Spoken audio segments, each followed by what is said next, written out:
একজন প্রবাসী রেমিটেন্স যোদ্ধাকে এভাবে হেনস্থা করা, তার পরিবারের সামনে, তার স্ত্রীর সামনে তাকে এভাবে তার গায়ে হাত তোলা উচিত হয়নি।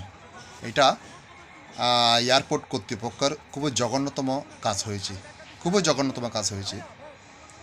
আসলে এয়ারপোর্ট সেক্টরটাতে এই ধরনের মানুষদেরকে বিতাড়িত করে সেনাবাহিনী মোতায়েন করা বেশি বেশি প্রয়োজন।